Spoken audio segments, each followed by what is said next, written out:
오늘은 지난번에 그렸었던 건데 그때 설명이 좀 잘 안 돼가지고 다시 영상을 찾아가지고 제가 제대로 이 기법을 설명해 드리려고 하는데요.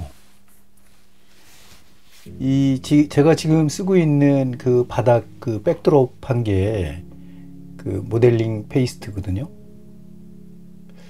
그 모델링 페이스트가 이제 적당히 한두 시간 지나면은 꾸덕꾸덕해져요. 이제 그럴 때 그 위에 이제 좀 1차 채색을 하고 그 다음에 디테일을 찾아가는 건데, 이게 완전히 마른 다음에 하는 게 아니기 때문에 이제 붓을 쓸 때 약간 좀 힘을 빼서 설렁설렁 이렇게 입혀야 되거든요. 이제 이 물감은 아크릴 물감을 해도 되고 수채화 물감을 해도 돼요. 근데 아크릴 물감을 먼저 쓰면은 수채화 물감이 그 위에 묻어지지가 않거든요. 그래서 가급적이면은 두 가지 중에 한 가지를 쓰는 게 좋죠. 수채화를 하고 진행이 한 40% 이상 된 다음에 아크릴으로 하겠다. 그건 이제 여러분들의 자유인데요. 지금 이제 채색을 할 때 아크릴을 이제 쓰고 있는데, 그 아크릴 채색의 이제 장단점이 또 있더라고요. 이제 써보면은 지금은 이제 뒤에 바닥이 살짝 보이게끔 갈필법이라고 해가지고 붓이 지금 끝이 갈라져 있잖아요. 그 갈라져 있는 거를 그대로 처음서부터 세밀화 이렇게 하듯이 그냥 하는 방법도 있겠지만은, 그냥 이렇게 저는 갈피를 써서 좀 거칠게 한 다음에 그거를 약간 브랜딩 해가지고 좀 부드럽게 끝내는 식으로 가는 게 재밌을 것 같아가지고. 왜냐면 이렇게 해야 투명도를 이제 트랜스파랑이라고 하잖아요. 이렇게 투명하게 보인다. 그거는 이제 수채화에 이게 덧칠할 때 밑에 밝은 부분 위에 그 다음에 또 다른 색을 칠하면은 중첩되는 부분이 좀 어두워지는 그런 기법이죠. 사실 이런 기법이라는 거는 기법이라고 이렇게 얘기하니까 말이 되는 거지, 이런 걸 설명을 안 해도 하다 보면은 이렇게 깨우치는 거거든요, 사실은 이런 것들은. 근데 이제 그래도 한번 이 용기를 내시라고 이렇게 자꾸 보여드리는 거거든요. 안 하면은 모르니까. 그 그림은 제가 말씀드렸다시피 내가 직접 행동을 해야 되는 거거든요. 그래야지 뭐가 나오잖아요. 안 그리고 상상으로만 그림을 그릴 수는 없죠. 그건 상상으로 그리는 거는 감상이죠. 그래서 이제 제가 이렇게 이제 여러 가지 소재를 택해가지고 이렇게 그려보고 있는데, 사실 이렇게 이제 이런 정물이라든가 이런 거는 웬만큼 이제 지금 이 그림을 그리는 자칭 프로 화가라고 하는 사람들은 잘 안 그려요, 이런 스타일을. 저는 이제 싹공일기를 많이 했으니까 여러 가지 소재를 가감 없이, 그 다음에 선택하는 것도 특별한 그런 이유 없이 만물이 사실은 이 세상에 존재하는 이유가 있을 거라는 그런 막연한 생각을 하지만 의미 없는 게 없잖아요. 모든 물건들이 비록 버려지는 쓰레기일지라도 그게 제대로 쓰일 때가 있었을 거란 말이에요. 그런 거에 비하면 이 카메라 같은 거는 엄청난 기능을 가지면서 인간들을 도와줬던 것들이죠. 그래서 이 카메라는 보통 이제 화가들은 카메라를 좋아하잖아요. 안 좋아하시는 분도 계시나? 이 카메라로 1차적인 어떤 스케치를 하고 또 그거를 보고 그리시는 분도 계시고, 아예 사진으로 이렇게 작품을 승화시키시는 분도 계시고, 여러분이 계시죠. 근데 저 같은 경우는 이제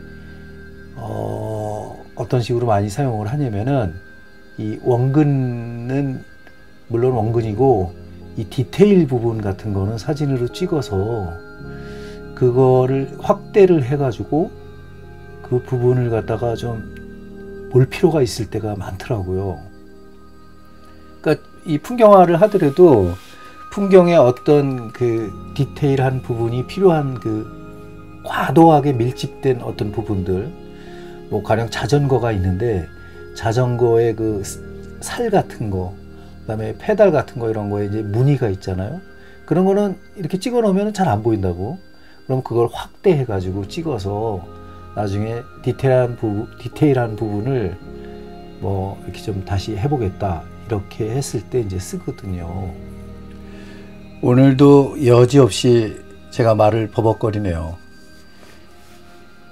이상하게 그 목감기도 잘 안 났고, 또 요새 에어컨 틀잖아요. 그러니까 적응이 잘 또 안 돼요. 뭐 원래 좀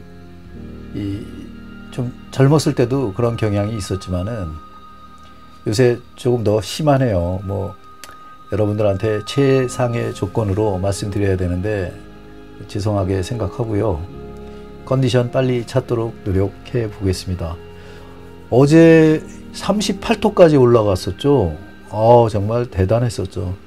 올해 농사는 뭐 거의 반은 포기했어요. 저는 뭐 고추가 다 타들어가는데 뭐 재간이 없습니다. 그리고 매일 곁에 있어서 물도 주고 뭐 이러면 괜찮은데, 그 당나무 농장이 곤지암이거든요. 그래서 여기서 1시간 걸리기 때문에 그 맨날 가서 물 줄 수가 없어가지고 일주일에 한 2번 정도 가는데, 뭐 요새는 아침에 물을 줘도 저녁에 말라버리니까.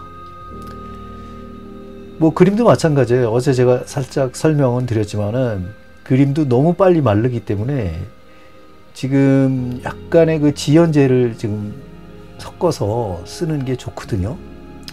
뭐 지연제라고 하면은 덜 마르게 하는 거죠, 사실은. 복잡한 거죠. 이렇게 잘 보면 사실 그런 거 필요 없이 막 해야 되는데. 근데 지금은 이제 물론 방에서 에어컨이 있으니까 그럴 필요가 없죠. 하지만 뭐 제 생각만 하면 안 되죠. 에어컨 없는 분이 또 계시고, 또 야외 스케치 같은 데 가면은 에어컨이 어디 있어요. 그냥 더운 땡볕에 앉아서 하는 거지. 그늘이든 뭐 어디든 앉아서 하면은 너무 빨리 마른다고. 그러니까 자기가 이렇게 해야지 하는 그런 게 의도대로 잘 안 된다고요.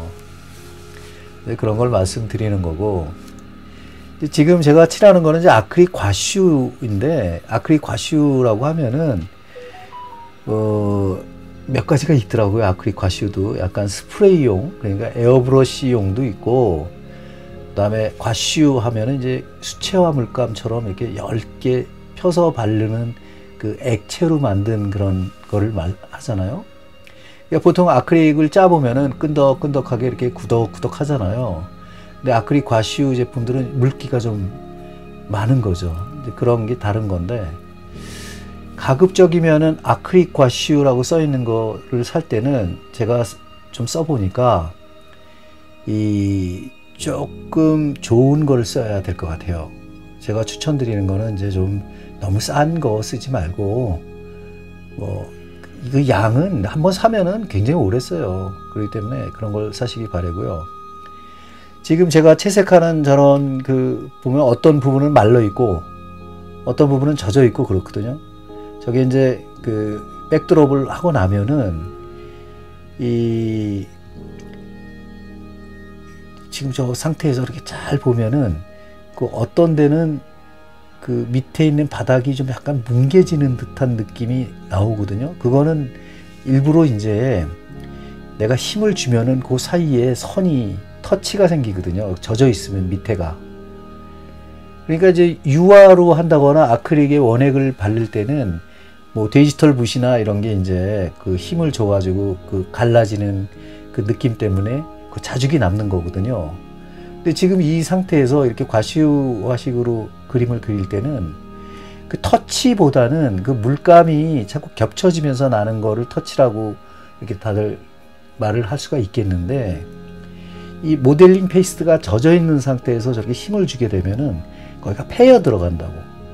패여 들어가는 데에 물감이 입혀짐으로써 터치가 마치 유화 물감이나 아크릴 물감 꾸덕꾸덕한 거를 디지털 붓으로 칠한 듯한 느낌이 나거든요. 그래서 아, 이거는 마티에르가 좀 색다르다라는 그런 거를 느끼게끔 해주는 거거든요. 그런 것 때문에 하는 건데, 이제 제가 이 방법을 이제 좀 이렇게 알게 된 거는, 제가 벽화를 많이 했잖아요. 이 회벽 벽화를 하다 보면은 이 시간 타임이거든요. 시간과의 싸움이거든요, 사실은. 이것도 마르면은 채색이 안 되거든. 그 꾸덕꾸덕 할 때 그 물감을 거기다 입혀야 되는데, 이 벽화의 특징은 뭐냐면 그 물감의 그 악효 성분이나 풀 성질을 넣지를 않아요. 그냥 회벽에 스며드는 거거든요. 삼투압 현상, 여러분들 아시는지 모르겠지만, 삼투압 현상이 뭐냐면 이 시멘트 마른 바닥에 물을 쫙 뿌리면 그냥 쫙 빨려 들어가잖아요. 그렇게 빨아들인다고. 그걸 이제 삼투압 현상이라고 하는데, 뭐 그런 거는 여러 가지 이 용어 중에서 실생활에 이제 많이 나타나는 현상이기 때문에 제가 말씀을 드리는 거예요. 그 삼투압 현상을 이용해서 말하자면은 그림을 그리는 거거든요. 근데 지금 같은 경우에는 삼투압 현상 플러스 어떤 스크래치 기법, 이걸 이제 두 개를 같이 혼용해서 이제 쓰는 거죠. 뭐 채색을 할 때 우리 수채화 넓은 붓으로 이렇게 쫙쫙 칠하는 그런 기법도 있겠지만, 이런 식으로 칠하는 기법도 있다라는 거를 말씀드리는 거예요. 제가 이제 자꾸 기법 하면은 또 싫어하시는 분들도 계시는데, 서양 작가 중에 앤드류 와이어스, 독일계 미국인인데요. 그 수채화가를 유심히 연구를 하다 보면은 그 사람이 쓰는 터치의 기법이 굉장히 아름답거든요. 때로는 날카롭고 때로는 부드럽고 하는 그런 기법을 계속 이용하거든요. 그리고 물이 마르고 안 마르고 이런 거, 화면 자체도 이 밀하고 아주 그냥 밀집돼 있고, 그 다음에 또 우리 동양화에서 여백을 살듯이 좀 넓은 부분은 과도하게 좀 이렇게 터치를 갖다가 펴서 바르고, 이러한 반복을 하면서 이렇게 작품을 완성하거든요. 왕초보님들은 이제 흔히 어느 부분을 어떻게 해서 어떻게 끝내겠다, 이런 결정을 하기가 굉장히 처음에는 좀 어렵습니다. 그래서 여기 그렸다 저기 그렸다 어디 또 막 이렇게 하는데, 근데 오랜 세월을 이렇게 좀 그림을 그리다 보면은 자연스럽게 이렇게 눈이 가는 데가 있어요. 이 부분을 그리다가 아유, 저 부분을 그리자. 왜 그런 결과가 나오냐면은, 이 물감, 수채 물감이라든가 아크릴 물감 같은 경우에는 이 마르는 속도가 다 다르기 때문에, 요 순간에 저 부분을 계속 만지면 아주 떡칠이 된다고, 또 요 순간에 어떤 부분을 칠하면 또 저기가 말라버려 가지고 나중에 또 이상한 또 터치를 했을 때 또 내가 원하는 기법이 안 나오고, 이런 게 이제 자꾸 나오거든요. 이제 그런 거를 조절해 줄 수 있을 때 이제 뭐 여기저기 막 그냥 옮겨 다니면서 붓질을 하는 거죠. 그건 자연스럽게 느껴지는 거니까 그렇게 뭐 대단한 건 아니지만, 오늘 아무튼 날씨 더운데 여러분들 좀 조심하시고요. 좀 더 디테일한 거를 나중에 완성이 되면은 다시 사진을 찍어서 다른 거 또 영상 찍을 때 같이 소개하도록 하겠습니다. 오늘도 잘 지내세요.